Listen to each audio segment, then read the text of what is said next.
seems to be, you know. How long have you been in the music industry for? Well, I guess my first gig, I played, I was playing like high school battle of the bands, I guess, when I was 14, but first paid gig I was probably 16, so 16 years ago, half a lifetime. Oh, Yeah. you gotta love that one. Yeah, it's been doing it long enough that I feel like I know what I'm doing Yeah. at this point. Although that's not always the case, you know. I think it's pretty regular for any artist who's trying to make a go of it to want to quit every second month. Every little bit there. Yeah. What made you want to get into music? I needed something growing up. I think it was kind of like for me, maybe a survival thing. Yeah.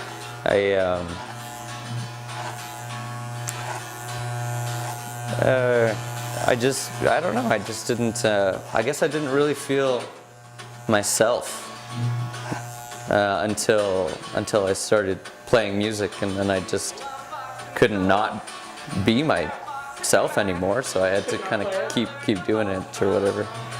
It's kind of a fairly anxious and depressive kid growing up, and it was like a constructive outlet for me.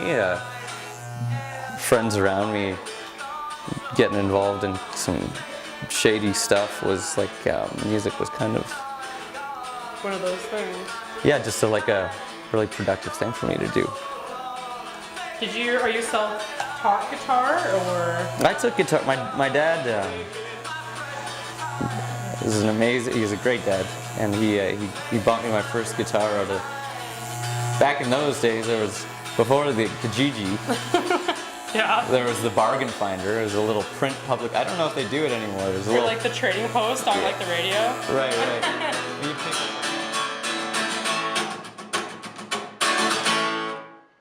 some old guy.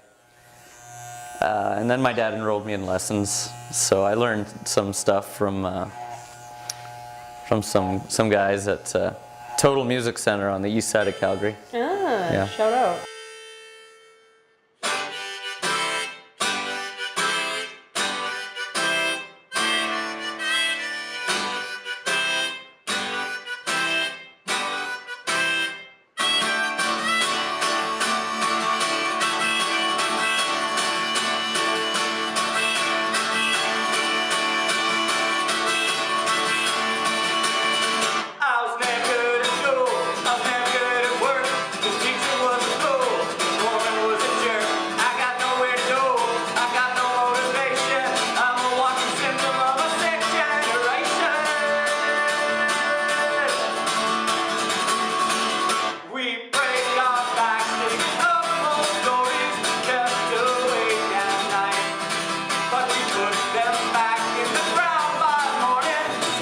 Before I could even play guitar, I was trying to write songs, and they were just the worst.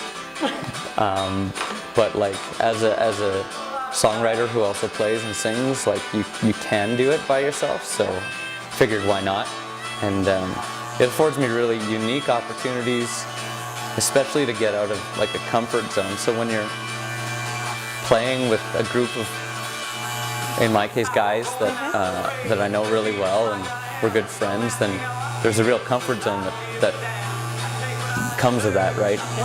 But when you're playing solo and taking the bus out to Lethbridge or flying out to Vancouver Island, then it's like it's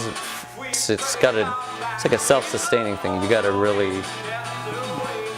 do everything, and you can't really fall back on anybody else. So it's like the solo thing is a real lesson in self-confidence, and it always is. And if I fall out of practice, and then I find myself getting back up on the stage after a couple of months not playing solo, it feels like I'm sort of naked again, being used to having a bunch of guys backing me.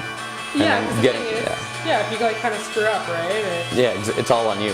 Yeah. There's no hiding behind the drums or, oh, that was the bass player's fault, you know? No, That wasn't mine. I didn't do that. yeah. No, I mean like that. It kind of lets makes you, if you will, be self-sufficient in a sense of if you fail, then you're kind of stuck on your own there a little bit. Yeah, and you know, a career in music is just an unrelenting series of failures. It's like It really is, isn't it? you really have to get used to failing a lot, and I think everyone should. You know, it's part of growth. You learn more, maybe, arguably, when you fail. Yeah. You come back at it and succeed the next time, or in some cases, it takes you a while. But eventually, you get it. But you can't learn how to overcome that obstacle until you fall on your face first, I think. Do you find that you're more humble because of it? In some ways, I suppose that's true. Yeah, I've had to be for sure. I think my outlook's really changed too. You'd like to say? Thanks so much for the haircut, Mariah. Thank you. Yeah, that's the first professional haircut in 5 or 6, maybe 7 years for me. So Man. That's a long time. thank you. You're welcome. I don't know how I'll go back. Hey, I'll help you anytime.